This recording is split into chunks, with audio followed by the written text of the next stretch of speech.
Okay. We're ready? Go ahead, Dev. All right, Dev. Good evening, everyone, and welcome to the third episode of the Summer Speaker Series, Keep It 100, Rubbing Shoulders with Giants. My two friends, along with our fathers, decided to do something similar to a TED Talk, where we bring in people from the community to talk about athletics and certain aspects of life. This series airs on Zoom every Sunday at 7 p.m. In this series, you will have the opportunity to rub shoulders with Giants, listen to their life stories, and their journey to get to where they are now. As the audience, you will be muted, but you will be able to ask questions in the chat about each guest that we have. Our chat monitors tonight will bring up your questions throughout the talk. Audience in the chat, if you could please let us know who you are, where you're from, and how you heard about our program, we would love to welcome you. If you or someone you know would like to be a guest on our show, please contact one of us. We have organized our time to start out with learning about our speakers' growing up years, then their education, and then their career. And this week's speaker is Frantz Massenat. Our Keep It 100 team in the audience are so glad you could take the time to join us this Sunday night. This program started out in hopes that we and the audience can have the distinct opportunity to rub shoulders with some Giants and learn from them, so we can be better leaders and people in our communities, our respective callings in our lives. Welcome, Frantz Massenat, and thanks for joining us tonight. Thank you. Thank you for having me. Frantz will share what it's like living and playing professionally in another country, as well as key moments in his childhood and what has led to his success. So for my first question, can you talk about your childhood and how was it like growing up in Trenton? I would say my life growing up in Trenton was actually pretty good. As a kid, I was surrounded by good people. My father and my parents, they played a good role in making sure I was always around the good people. I surrounded myself with good friends, and all we wanted to do was play basketball. You know, we went to school at different schools, but we always kind of came together to play basketball together and be together. I would say growing up as a kid, I had a really good childhood. We'd go to different parks, we'll go to different leagues. We're just all over the city, actually. And that's kind of what built me in today, going into different parts of the city and playing and meeting new people and playing against new people, playing against older guys. So I would say my childhood and growing up around the city was really good. Okay, thank you. Tony, you have a question? Yes, Frantz, I wanted to ask you, if you could share with us, I mean, it could be either one, like 3 key events that happened in your childhood and your growing up years that really had an impact on you and your success today, or even like 1 to 3 key people in your life that really made a difference and why. Events, let's see. I would definitely say, basketball was really big for me.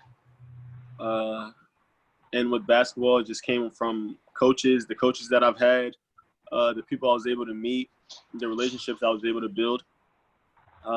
Next thing I would say was going to Incarnation School when I was a kid. This actually really, I would say, matured me as a kid, kind of gave me balance. Kind of being from Trenton and going to a Catholic school, it was really good for me, and it kind of helped my personality. It helped me adjust well to other people. It helped me adjust well to different cultures. It was just really good for my life. And the third, I would say, just my family. My family did a really good job of just having a plan for me and just executing the plan.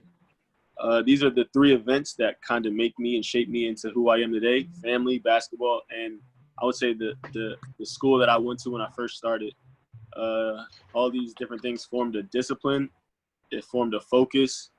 And I would definitely say it made me happy to just every day want to go out and be outside. Great. Thank you very much. Mr. Coleman, do you have a question? Sure.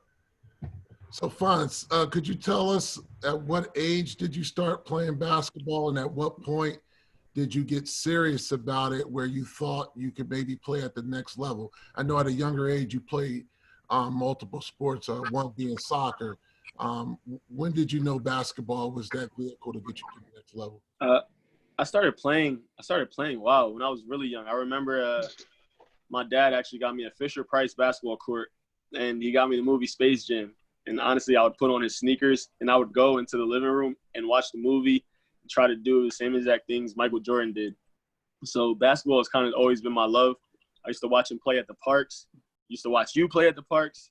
So I always kind of been around the game. So I would say very young, ages 5, 6 is when I really, really enjoyed basketball.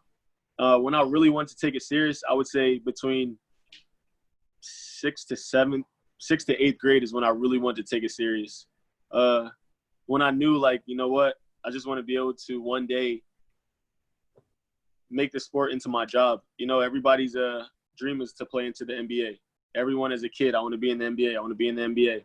But I knew from 6th grade and on that I really wanted to focus hard and work hard and do extra time and be in extra hours and do what it took to play professionally. So this is, I would say, around the age of 12 to 14 is when I knew I wanted to be serious about it. And by the time I got to high school, I would say the discipline was already there, you know? So when I first got into high school, I had a group of guys and we worked as hard as we can. We worked. But before that, the discipline came from every night going to Ryder basketball gym or all the junior schools or even the Boys and Girls Club and playing in every single rec league possible, having 3 games a day on a Sunday, playing with my travel team, playing with my AAU team. All of this basketball made me want to take it really serious. Nice. John, any questions from the audience? Nothing from the audience yet, but I have a question. Frantz, did you ever question yourself about actually making it like pro? I never really questioned myself because I knew, like, in my mindset, I just always wanted to work as hard as I could. You know, work as hard as you can, do everything you can, and don't have any regrets. And where you land is where you land. You know, if I don't make it to the NBA, it's not the end of the world for me, but I know I did everything I could to try to make it there. If it was spending extra hours, if it was doing extra time, if it was, I don't know, going places where I needed to be and being where I needed to be, showing up and performing in games or in practices, I know I did everything I could. So to answer your question, I would say I think I did everything I could, and I never really felt like a letdown or anything that comes with it. Thank you. Sebastian, do you have any questions from the audience? I don't, but I have a question myself. So going back earlier about your, decision to play basketball or other sports, was it a difficult decision to pick basketball over like soccer and whatever else you did? Basketball because I really like soccer because my other friends were playing it, you know, so it was fun to just hang out with them outside of school and play soccer. I also played baseball. I had friends that played baseball. You know, I tried football, but wasn't really my thing. I was kind of small as a kid, you know, tried the tackle thing. I kind of quit a little bit, but the other sports were just fun to me. You know, it was fun to be a kid and go do those things. And honestly, it all helped me out for basketball. Soccer with the speed, football with the contact, baseball, hand-eye coordination, everything kind of all helped me for basketball. But it wasn't hard for me to let go of those other sports. When I was in high school, I also played baseball and soccer because all of our, as friends, this is what we did. We liked being around each other. So we all played these sports. But I knew once I got to my senior year, it was really time to just focus and lock in on basketball, and everything else kind of just stopped, you know. So I played all 3 sports in high school all the way to my junior year. But I knew where my passion and my love, and I knew where I wanted to be, and basketball is where it was at. Coach Wilson, any questions from the audience? Not yet, but I have a question. Ooh, I can't really hear you. I'm sorry. Can you hear me now? A little bit. It's blurry. Can you hear me now? Tough. Hold on. Okay. Can everybody else hear him? Wilson, if you ask the question, if he doesn't, I can hear you pretty good. So I'll repeat it if he can't hear you. Okay. So please, Devin, go to the next question. I go to typing out my question. No, go ahead and ask him, Wilson. Okay. My question is, during the high school, how do you deal with like hanging out with the friends and be focused and to play basketball? Hold on. I'm sorry. I don't know if it's my end with the speaker or. Frantz, can you hear me? I can hear you just a little bit. I'm sorry. All right, I'll try to repeat his question. His question was, in high school, did we lose him? Oh, okay, there you go. The question was, in high school, when you were, focusing on basketball and everything you're doing, how did you overcome the peer pressure of hanging out? I think it may be my end. Everything was loud before, but could you say something again? Let me see. Can you hear me now? Yeah, it's still kind of low. Is it okay if I try to leave and come back in, or? Yeah, whatever works. You want to try that? Let me try. Sorry, folks. These things happen.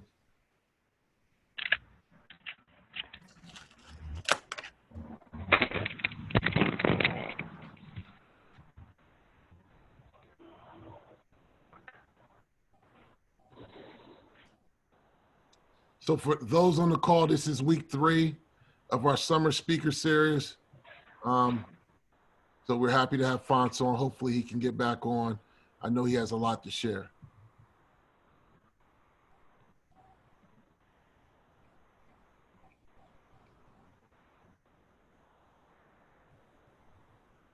I have him on the iPhone and another device as well. Okay, there's.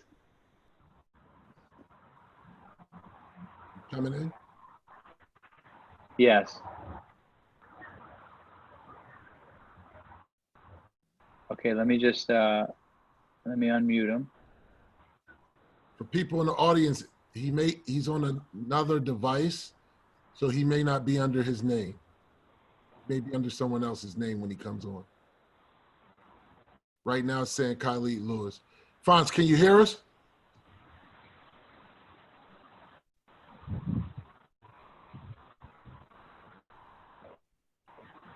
You gotta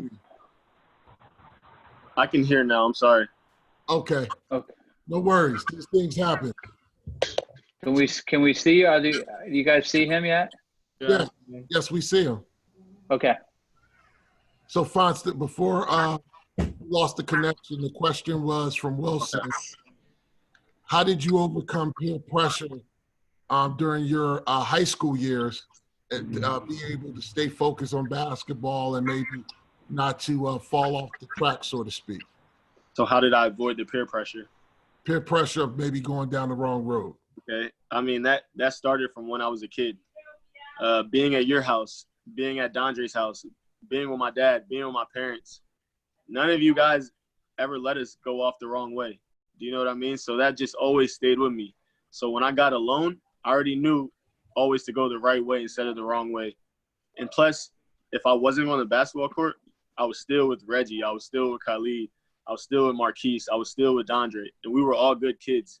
So we never even had peer pressure around us. We were either hanging out together at someone's house playing video games, or we were on the court together. So I would give it to my parents. I would give it to the other adults, their fathers, their parents, their mothers. They all kind of kept us on the right track. They all kind of kept us on the right path. So peer pressure for me, I didn't really have to have that issue or that problem. But if it did come, I always kind of made the right decisions, and I always thought, how could this affect me later down the road? Your image goes a long way. So you don't want to make bad decisions when you're younger, So just learning that at a younger age and it staying with you even until now, it kind of helps you avoid peer pressure. Okay. Can you talk about how the transition was from high school to college, and like what was the hardest thing you had to overcome between those two? Man, high school was tough because I had a coach. I had a coach in high school who was he was really good for discipline. He made sure we were really disciplined all the time. At 14 years old, I couldn't understand it. You know, I really couldn't understand it.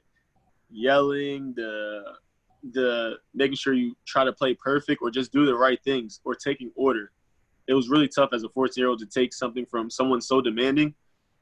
But this also happened to me when I was in elementary school when I played travel. So I've always had coaches that were preaching discipline, always yelling, always making sure I made sure I did the right thing and made right decisions.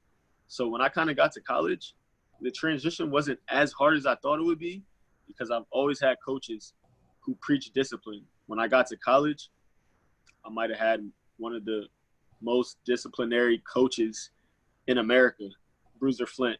You know, if he wanted you to dribble with your left hand, you dribble with your left hand. If you wanted to dribble with your right hand, you do everything he says. So on the basketball standpoint, the transition, I wouldn't say it wasn't really hard. I just had to be able to take it, understand it, grow from it, you know? So being able to take the advice they were pretty much giving me or just the teachings they were giving me, being able to take that and go with it, it helped me transition really well. As far as school, I would say in high school, it really helped me because you got to be focused all the time. You got to make sure you get everything in. You got to make sure you do the right things in the classroom to be able to play. Because when you get to college, you're by yourself. You don't have anyone there looking over your shoulder. You don't have teachers there making sure you go to homeroom. You don't have teachers there making sure you're doing the right thing. So the transition for school wasn't as hard because ever since I was a kid, it was you either do your schoolwork or you don't play. You can't go on the court until you're done with your school. So when I got to college away from my parents, for me, it was still do your work or you don't play. So the transition for me wasn't really that hard. It was just, I just kind of had to grow with it, but it wasn't really hard at all. Okay, thank you. Coach Tony, any questions?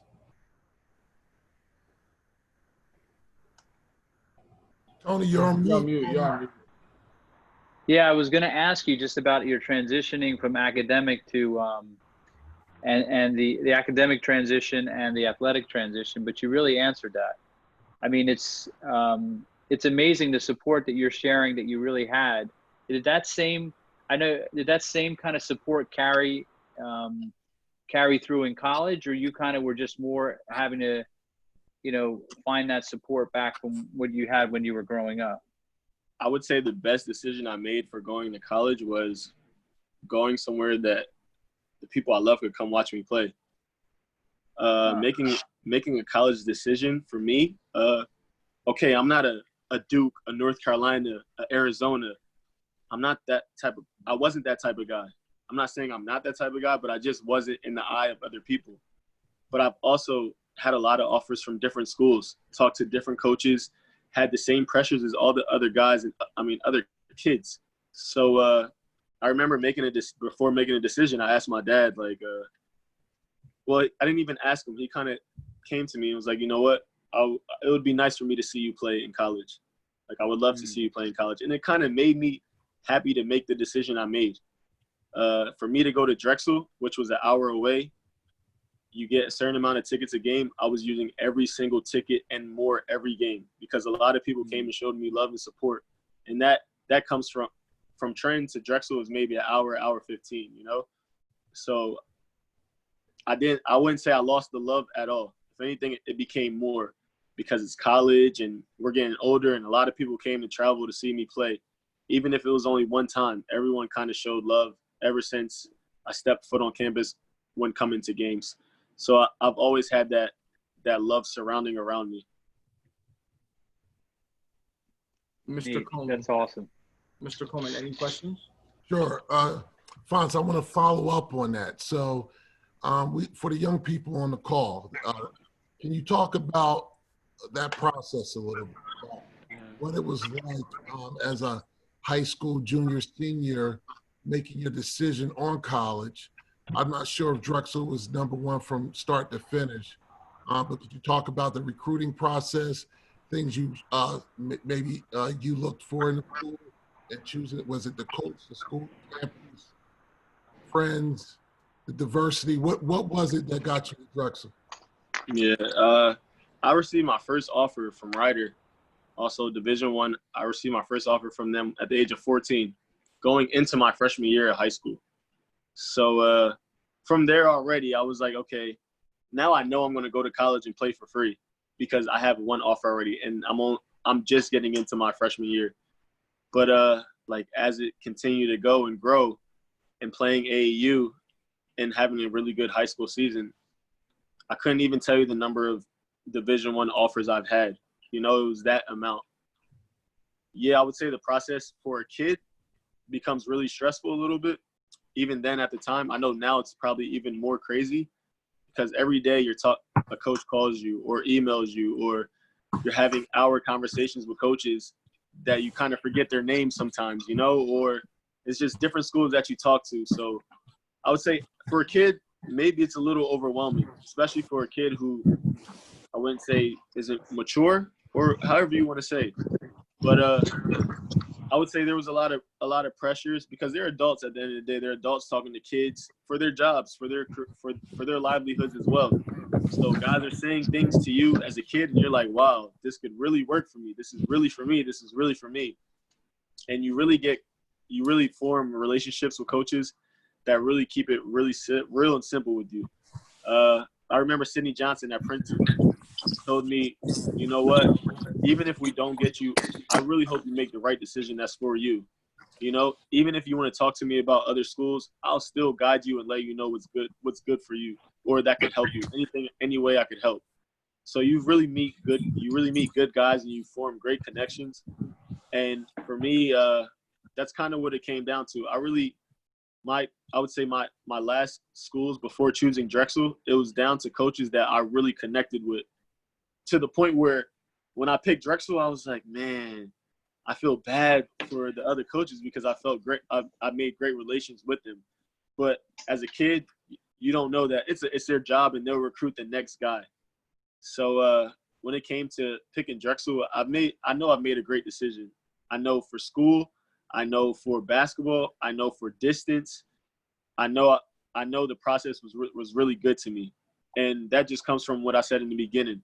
Work as hard as you can, get all the options you can, and you make the best, and you pick the best option that's for you. You don't pick the best option that's going to make everyone else happy. You don't pick the best option that's the biggest school, so you think it's okay, even though you may not play. You pick the best option that's for you, you know? So, and that's kind of what I did. Me being able to go where I know I can grow and play, that's probably the biggest decision I made in my life, because from there, it brings me to where I am now. Nice. Thank you for that. No problem. John, any questions from the audience? Yeah. We have a question that asks, has NBA teams reached out to you for any kinds of workouts or anything? So coming out of Drexel, I've had a workout with the Wizards. This was kind of really my only NBA experience. But I kind of knew, like you know when, if you're an NBA guy, or you know if you're going overseas, like you know by the time your senior year is done, because it's a different type of attention. You hear different things, you know. So my only NBA experience was with the Washington Wizards, and I went to mini camp and I had workouts with them. And for me, I was happy with that because I was able to like just get even a piece or a part of it, you know. To make it to the NBA has always been my dream, always. But if I'm not going to make it there, I'm going to be in the next best place because I'm not that far, you know. So playing in Germany, playing in Spain, going to Italy, playing all over Europe, playing at the highest level playing at the higher level in Europe, I'm right where I need to be, you know. If I'm not in the NBA, I'm exactly where I need to be. So not having such a great or big NBA experience, it's okay for me. Because like I said in the beginning, I'm going to work as hard as I can, and where I land, and I can sleep at night with that.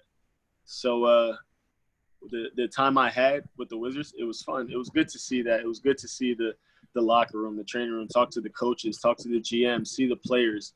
All those things were good, you know. But when it came down to my reality, I'm happy where I am. Oh, excuse me? Can you hear me? Hey, Yeah. Josh, you have to put your questions in the chat. Tony, you're going to have to mute the people who aren't on the panel. Oh, okay. I can't do it. He coming in from a phone. Somehow I can't mute everybody All right, except. so Josh, put your question in the chat. All right. Yeah. Thank you.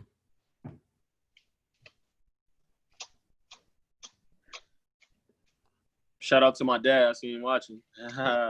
That's good. Look at him smiling. Arms big. Who's up, Devin? Sebastian, do you have any questions from the audience? I do. So it just says like the numbers, doesn't say who it is, but they said, has any NBA teams reached out to you? No, I just asked that one. Oh, sorry. Yeah, then we don't have any questions. I can add one if I can to that one. Go ahead, Yeah. Tony.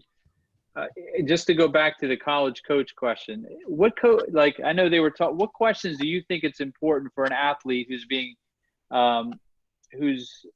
interviewed or is meeting with a college coach? What are some questions that are important for the athlete to ask the coaches? Ooh. I mean, if you want them to be honest with you, you ask them. You do your homework. You ask the coaches. Who else are you recruiting? Who do you have coming in? Who else is there? You really do your homework. Who else is there? How many years are the other guys there for? You kind of ask what's their plan for you? Who do they want you to become? What do they want you to do? You really want to get all those questions answered. Just so you know, like, okay, if I decide to go to this school, I know I'm going to be a point guard. I know I may play this amount of time. No coach is going to guarantee you any time. And that's one thing you kind of want to be aware of. A lot of the coaches told me, I'm not going to guarantee you 30 minutes a game. You know, you come in, you work as hard as you can, and the time you get is the time you've worked for. And for me, I like that. That's good enough for me. I know, like, that's an honest answer. You ask about the academics, for sure. You ask about how do you handle academics through the season, because these are things high school kids haven't had to do. Preseason, when you're waking up 6 o'clock in the morning for weights, then you got to go to 3 classes, and then you got to go to practice, and then you got to do homework at the end of the day. These are all the things you kind of want to ask, but they do a good job at answering those questions before you really even ask. But you just want to pay attention to the things that they really say. Sebastian, do you have any questions from the audience? Yes. Before going to college, what was your mindset during the summer? Ooh. Well, after I finished with high school, I think I went to college maybe 2 weeks after, because I was there for a summer session.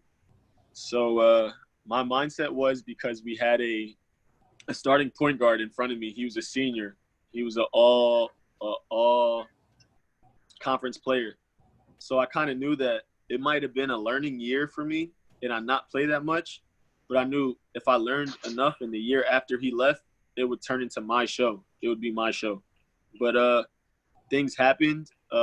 Things happened like with him, and he wasn't on the team no longer. And for me, it opened right up. So, and this happened early in my summer session before college even started for me.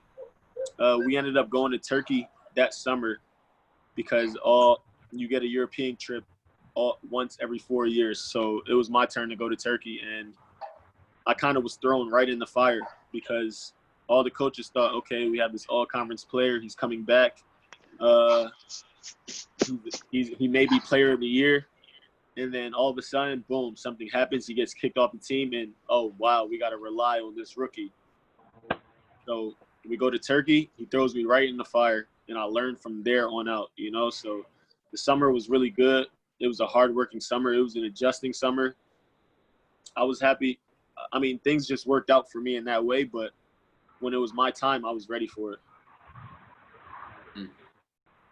Coach Wilson, any questions from the audience? Yes. Can you talk about your coach mentor and how they impact in your life? My say that my coaches or Your Yes. coach mentor. Any coaches or mentors you had and how they influenced your life? coaches, mentors. You want to start with you? You want to start with you, Big Reg? You want to start with you? You want to start with you? Oh man. So For wow. sure, we'd like to hear that. Right. So I mean, the first coach mentor I had was my dad. Wow. I don't even know where to start with that. From us yelling at each other when I was a kid to bringing me to the basketball courts to just teaching me about life. But as I'm growing up too, like the bonds that I made with my best friends, my brothers, then I got Big Reg, coach mentor. We're at his house. He's talking to us about basketball. We hear about his stories, and you know, when you hear those things, and then like you kind of want to challenge him all the time. So you learn a lot. You learn a lot about your history. I've also had a travel coach, Mark Smith. Wow, this might be the only coach that hit me on my butt the hardest I've ever as a player. You know, like just for doing something right. So imagine how it was for doing something wrong. So he really got into me, but he always had me over his house. He always made sure I was like always in a good space. He took really good care of me, the whole family. You know, another coach mentor, I would say my high school coach, Fred Fauci, Coach Donnie. Those guys let me in the gym 11:30 at night. You know, 10 o'clock at night. I would be finish my home.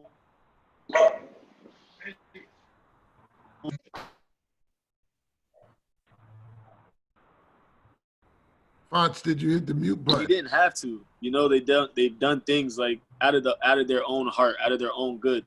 There's a lot of male and female mentors that I've had.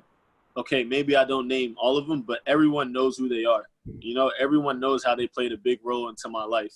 And if I didn't mention you, I still want to say thank you, because even if it was checking on me, if it was making sure I was fine, even if it was I come to a game and you tell me to come sit next to you and you talk to me, I just want to thank you for every experience that I've had, every teaching that I've had, and there's things that I don't forget. There may be things that I don't talk about, but there are things that I don't forget. My family, okay, the best teachings ever. Teaching about family, teaching about love, and just we're always in this together no matter what, you know? So I've always had great mentors, great teachers, and the teachings that I've gotten shaped me into who I am today. I'm not a perfect person, but they've always kind of seen the best in me. So even in my worst of times, I would get messages or things from them or even ask them questions. I had an AAU coach, Coach AD, hard times, and I would ask him questions, and he'll just be there for me no matter how much we talk. So people always kind of open their door for me, and I was always able to be okay. Frantz, before we move on, thank you. Oh man, the sound again. I hope that's not me. Can you hear me? Hold on. Can you hear me? Yes. I can hear you, but it's really low. Is it okay if I come back again? Go ahead. I want you to be able to hear. Hold on.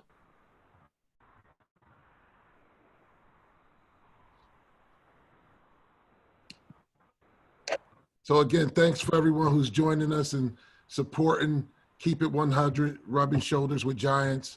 This is week 3. We have Frantz Massenat, local young man who played basketball in the area, went on to college, and now playing professionally overseas. Hopefully he'll be right back with us.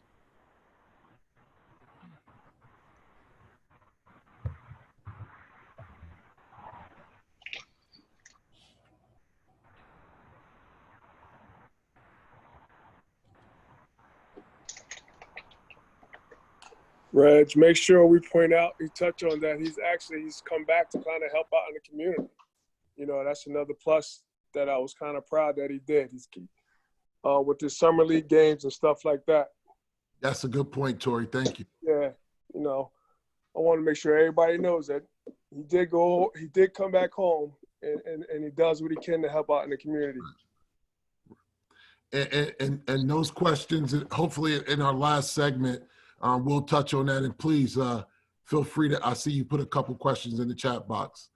So please, we want this to be an open forum. He's back. He's on mute. I'm sorry. I don't know why it does that, but that's okay. Sorry. Yours okay? Yeah, I'm good. Everything is good now. Okay. Before we move out of this segment, one, I wanted to thank you for sharing that, because it's so important to have a support system, whether that's family, friends, mentors, or all the above. It's definitely important. But before we move out of this segment, could you talk about, you went to Drexel for 4 years. What did you major in? Did you get your degree? And if you did, why was that important to you? So I majored in communications, and I think, as you can see, I think I like talking a lot, or I'm really good at talking. So I think communications was perfect for me, So I was able to get my degree in all 4 years, which was really big, a college degree. Sometimes I don't even think about how important it is, but I know it really is. It's something that no one could kind of ever take away from me, and how blessed I was to do it without even having to pay for it, and play basketball while doing it. So it's really big for me to have this college degree. It's really big for my family, and like communications is something that I've always kind of been into, either talking or reporting or just anything that has to do with talking. I like when people ask me questions. I like answering questions. So hopefully one day, even when it comes to basketball, I like communicating on the court. So hopefully when I'm done playing, I'm able to use my degree. Not hopefully, I know I'll be able to use my degree in the field I want to be in for communications. Great. Okay, now since we talked about your high school and college career, we're going to move on to your professional career. So I want to ask, how was it your first year from living in America to going to a different country, and what was the biggest thing you had to overcome? Man, the biggest thing I've ever had to overcome. I mean, as you can see, I've always been around home. I've always been around love. I've always been around family. So when you leave and you go over there, you're by yourself for 10 months. I've never had to be by myself. I went to college that was an hour and 15 minutes away. So I've never, ever had to be by myself. And I kind of had to learn how to be by yourself. I had to learn I remember calling my mom and asking her how to make spaghetti. You had to learn how to cook, So you had to learn how to be an adult, even though I was a young adult, but from a distance. Wow, my experience, it got really quick for me. Okay, I'm there. It's preseason. I'm doing well. I think I'm doing well. The team reaches out to my agent. The team brings me in for a meeting and say, look, listen, this is after being like a month and a half in. We need you to do more. We have a tournament coming up, and if you don't show us what you can really do, we got to go home. We got to find somebody else. They told me this Monday. The tournament started on Saturday. So all week, I'm talking to my parents. I'm on the phone. I'm like, man, it's a lot of pressure. And this is kind of like my first experience overseas, like a woke experience. So the tournament comes, both games, I go crazy, and after that, everything is like, all right, cool. You're here for the rest of the year. Here's your guaranteed contract, and everything just works out. But just right there alone, things could have went really different for me. I'm in the top league in Germany. They cut me. I could probably go home, or I could go to another league, a lower league, and it was just been a harder battle. But me being able to, I think I'm really good under pressure, and I like pressure. But me being able to get through that part in the beginning kind of said a lot about who I am as a person and my career. Okay, thank you. Coach Tony, any questions? Yes, Franz, if I understand correctly, you played in so far 3 different countries in Europe: Germany, Spain, and Italy. Is that correct? Yes. So can you tell us about the 3 different countries? What was it like playing in each when it comes to the culture, your teammates, your support from your group? What was that like for you? Okay, so how it works overseas is normally countries have the main countries that you play in have their 18 teams, and you play your games, let's just say, on the weekend. But also you play in other countries as well because there are European competitions. But it's normally the better teams in the league that play in these European competitions. So I've played games in Germany, Spain, and well, I'm going to Italy this year, but I've already played in Italy. So I played in Germany and Spain. These are my like home countries that I play every weekend. But during the week, we fly to other countries as well and play there. So I guess to give you like a basic rundown of a weekly schedule, it could be Saturday you're off. Monday, let's say, okay, so the countries that I've also played in: Russia, Serbia, Spain, France, Italy, Greece, Turkey, Slovenia, Poland, Israel, all over Europe. These are all games that I played all over Europe. So back to the schedule. So Sunday you'll have off. Monday you'll fly to one of these countries to play in this European competition. Tuesday you'll have your game. Wednesday you'll fly back. Thursday you'll prepare for your game that's in your home country. Thursday, Friday you'll prepare. Saturday you'll play your game in the country that you're in, your home country, if that makes any sense. And then Sunday you'll have off. So playing in these different countries, it's probably the best experience that I've had. Like in my mind, even as I'm talking right now and saying the countries, I can see like the different visuals. You know, I can see, I don't know, the valleys in Turkey, or the mountains in Poland, or the darkness in, I don't know, the water in Greece. So Monaco, France, the beautiful beaches. Like I just have these visions in my mind. But the culture is really good. Like over in basketball in Europe, all over, fans are going crazy for their teams all the time. I don't know. It's just really good. It's just really good to adjust to. You know, every country plays a little bit different. Germany may play strong, physical. The Spanish league will play fast, and more side to side, and like it's a lot more thinking. Italian, a little bit more finessing. France, a little bit more athletic. So every country has a different identity, you know. But you just get used to doing it over the years that you play against all these different countries. So I'm able to adjust now. And like when I hear like, okay, we're going to go play a team from France, I know it's going to be physical. I know it's going to be athletic. I know if we're going to go in Spain, I know it's going to be quick. I know you're going to have to think a lot. Yeah, so I just know how every kind of country plays. Great. Thank you very much.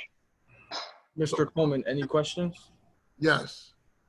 So, can you tell us how many years now you've been playing professional?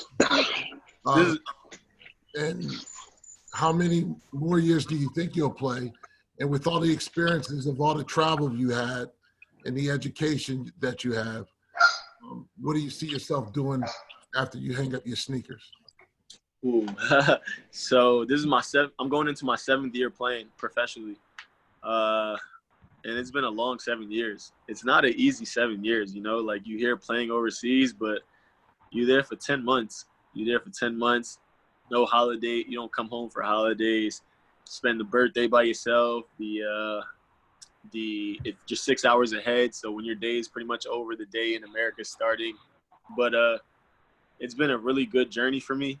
Like I'm happy about it. I'm doing what I love to do and getting paid for it, you know? So it's my 7th year.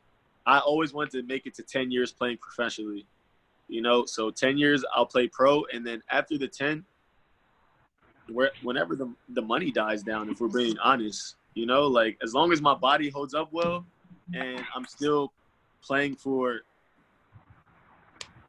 if I'm still playing for good money and I'm still playing at a high level, I don't want it to stop at all, you know. But, you know, the older you get, your body takes a toll, and everything just starts to change as you get older. But I would love to play 10, and anything after will be a plus and a bonus for me, you know.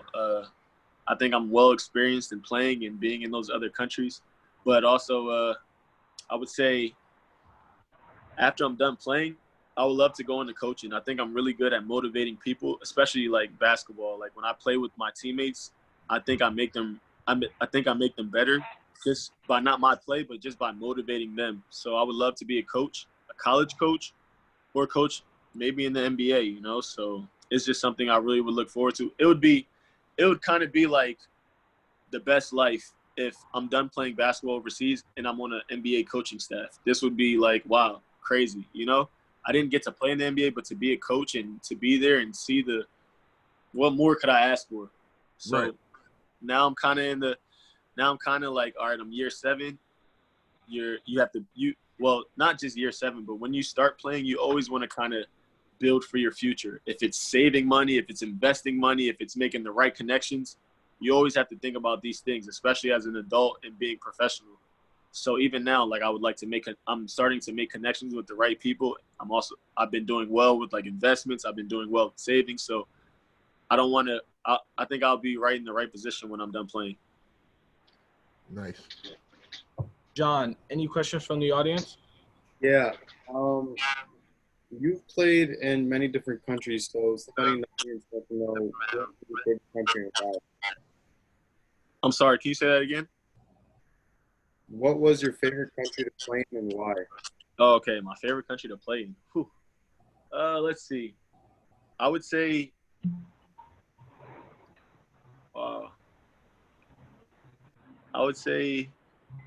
Monaco, France. It's beautiful. It's right on the water. It's warm. It's like a really rich part of France. Well, it's not even France, but I guess you can say it's a really rich part of France. And you see the cars, you see the lavish lifestyle, and the arena is nice. It's just really beautiful that I don't even know if I can explain it in words. You know, like I wake up in the hotel and I look outside and I'm like, wow, wow, I'm playing here. This is what I'm really doing. So I would say that was really good. And also playing in Israel. Israel is also really beautiful places. I think I really like playing in warm places. You know, I played in some really cold places, but when I get to play games in warm and like places that are on the beach, I just love waking up to it, and I love playing the games there. Thank you. Sebastian, any questions from the audience?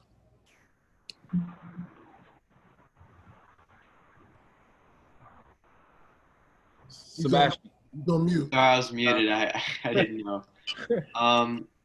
So Yordis asked, what are your plans for the next few years? Maybe the director of the Boys and Girls Club coach or something like that. All right. So this pandemic, Big Reg, what's up, Big Reg? What's up? Taking my job. Hey, man, might as well pass the torch. Pass the torch. But this pandemic, I would say, well, not even the pandemic. I think like my parents were really good on like, don't spend your money, you know, save it, or invest it, save it. So I'm able to, I don't know, maybe I would want to start something with a gym, you know, or like I have what I need to have to do what I want to do after. But I think I would want to start a gym, but this pandemic really sat me down. You know, it made me really think about, okay, what can I do outside of basketball that would also bring me income? So like I've also been looking into real estate really heavy, especially during this pandemic, and teaching myself about real estate. I've just been learning about I've been looking into like gym warehouses, just different things that I know I could do when I'm done that would bring me happiness and that would still be a good job for me and bring me income. Coach Wilson, any questions from the audience? Yes. You say like you play in different countries. How many languages you speak right now? if if saying hi is speaking the language, then I know all of them. But if you need me to really speak the language, I know none. You know, but I would say I know a little bit more German. I understand a lot of German. I try to take German classes. The Spanish language is way too fast for me, but hola, ¿cómo está? I can do that. French, I only probably know one word, you know, so, but what works over there is that the second language around the world is English. So all the players on my team, even if they're from Lithuania, if they're from Serbia, if they're from, I don't know, Russia, if they're from France, we all speak English together. And the coaches, they also speak English as well. But basketball is the same language all over. So when we speak, we normally speak English to each other. And that's probably why I don't learn the language, because we're always speaking English to each other. Good excuse.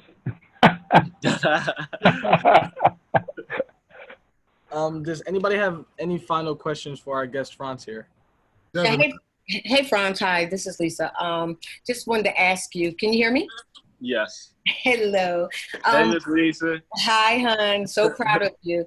Quick question. What is one of the main questions that people ask you, being from America and being Black? What, you traveled all around the world now. And what is one of the main questions that you get? Do I get overseas or do I get here? No, overseas, for sure. Oh, wow.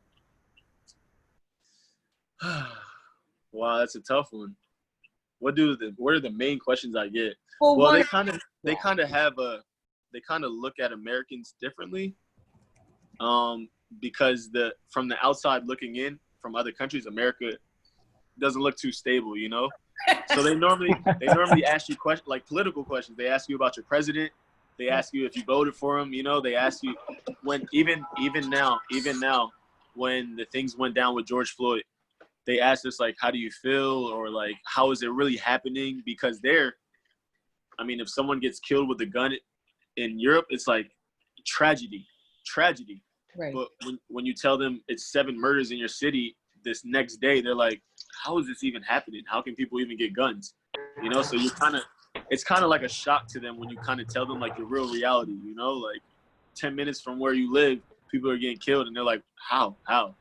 All their life they could walk up and down the street and not have to worry about anything. But you normally get like your political questions. You get like about the violence, just things that people see from the outside looking in. For me, honestly, I would say living in Germany or living in Spain, they're great countries. Even like Europe, like it's beautiful places to live. If my family lived there, I wouldn't even have to come back to America, honestly, because the structure there is good, the safety there is good, the schooling is there is good.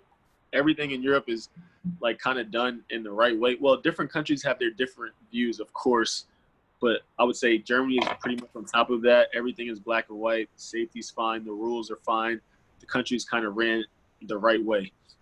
But every country is different. You know, I could just talk about the ones that I've lived in. But yeah, those are really the questions that you get. And then they also like normally I have my hair out and they touch my hair and say, I'm like, yo, stop doing that. But they touch my hair and be like, is that yours? I'm like, yeah, of course. Why would it not be?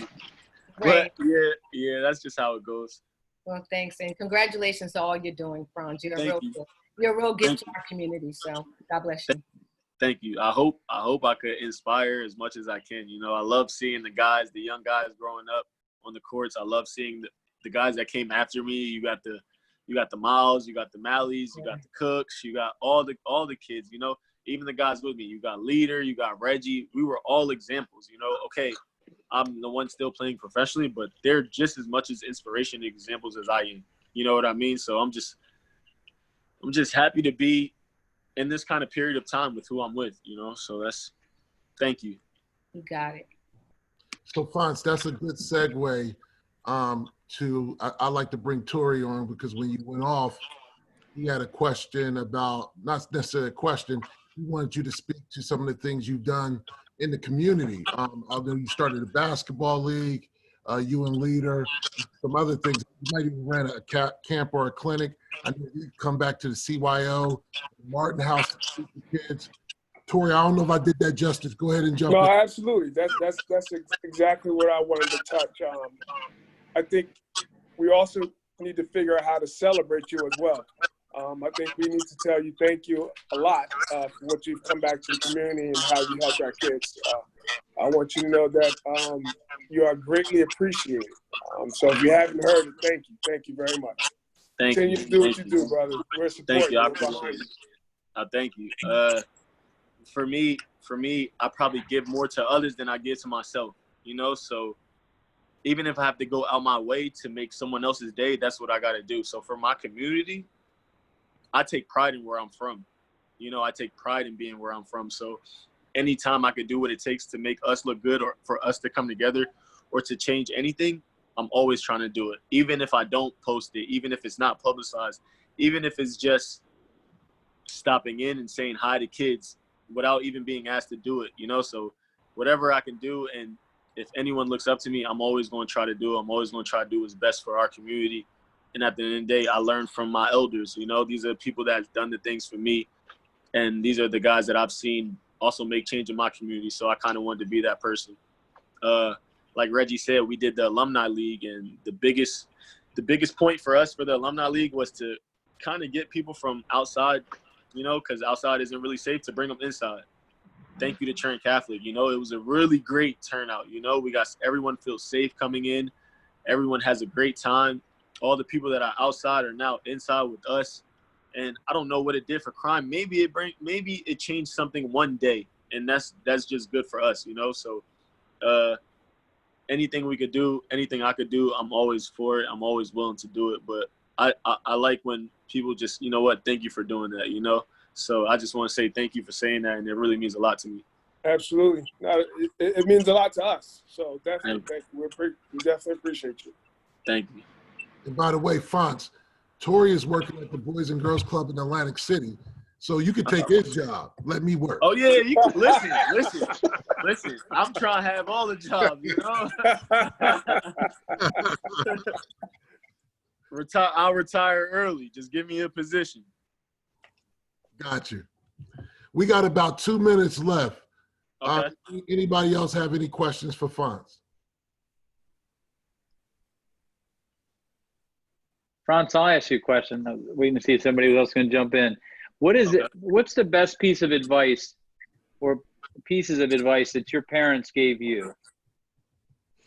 The best pieces of advice? Wow. I could probably say like a book of it, but always be kind, always love. Don't take advantage of anybody. Don't let anybody take advantage of you. Always respect, always give respect. Look somebody in their eye when they talk to you. Just little things that take you a long way when people talk to you, answer them. To always be like self-giving, you know, just also make sure you take care of yourself. These are things like as an adult, it really hits you hard, you know, like they tell you this when you're young, but you think about it more once you get older. In the beginning, you're just having fun with it, but as you get older, it kind of becomes more of like reality and like real wisdom, even though they're small words. So I would say they gave me a lot of good gems. Great, thank you. And thanks to your parents. Thank you. Thanks to them too. All right, well then, Deb, I think you could take us out. Frantz, I just want to thank you again for what you're doing and coming back to the community, talking to us tonight. You talked about all the people who inspired you, but you definitely inspire us. And he's not just talking, folks. I have known him since he was a kid. Yeah.